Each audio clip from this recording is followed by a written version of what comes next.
Doctor Usman Thaha എന്ന വിശുദ്ധ ഖുർആൻ ലിപി കൊണ്ട് കൈകൊണ്ട് എഴുതിയ 16 തവണയിലേറെ വിശുദ്ധ ഖുർആൻ മുഴുവനായിട്ട് എഴുതിയ വലിയ ഖുർആന സേവനം ചെയ്ത മഹാപണ്ഡിതന്റെ അടുത്താണുള്ളത്.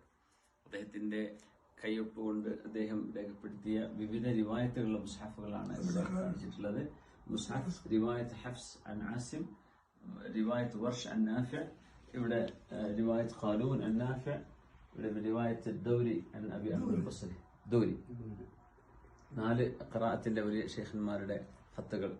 ഈ മുസ്ഹഫ് മുഴുവൻ അവരുടെ സ്വന്തം കൈപ്പട കൊണ്ട് അദ്ദേഹം സിറിയയിലെയും ഇറാഖിലെയും അതുപോലെ ഈജിപ്തിലെയും തുർക്കിയിലെയും ഒരുപാട് ഖത്താത്തുമാരുടെ കൈകളിൽ നിന്ന് ഈ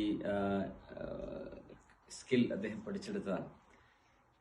20ഓളം പണ്ഡിതന്മാരുടെ മുമ്പിൽ ഇത് അവതരിപ്പിച്ച് അവര് അപ്രൂവ് ചെയ്തതിന് ശേഷമാണ് ഇത് പ്രിന്റിങ്ങിലേക്ക് പോവുക. ഓരോ പേജ് എഴുതുമ്പോഴും അത് അദ്ദേഹം പണ്ഡിതന്മാർക്ക് ഖിറാഅത്തിന്റെ ആലിമീങ്ങളെ കാണിച്ച് അവര് വിശുദ്ധ ഖുർആൻ കൈകൊണ്ട് രേഖപ്പെടുത്തിയ അടയാളപ്പെടുത്തിയ അവസാനമായി ഡോക്ടർ ഉസ്മാൻ താഹ അവരുടെ രാജാക്കന്മാർക്കും ഭരണാധികാരികൾക്കും ഹദിയ കൊടുക്കാൻ വേണ്ടി രേഖപ്പെടുത്തിയ അദ്ദേഹത്തിന്റെ അവസാനത്തെ ലിപിയാണ് ഈ മുസ്ഹഫ്. വളരെ മനോഹരമായിട്ടുണ്ട്.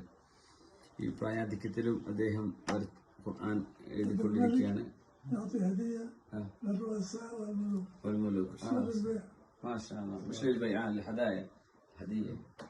രാജാക്കന്മാരും ഭരണാധികാരികളും അവരുടെ ഗസ്റ്റിന് ഹദിയ കൊടുക്കുന്ന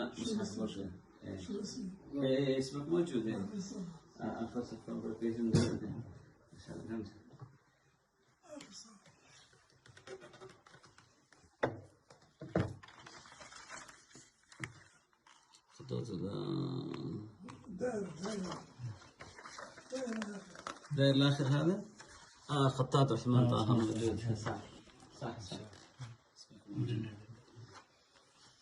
ഇതിന്റെ പേരുകൾ രേഖപ്പെടുത്തിയിട്ടുണ്ട്. മാഷാ അല്ലാഹ് 8 പ്രാവശ്യം ഈ റൂമിൽ ഖുർആൻ മുഴുവനായിട്ട് എഴുതിയിട്ടുണ്ട്.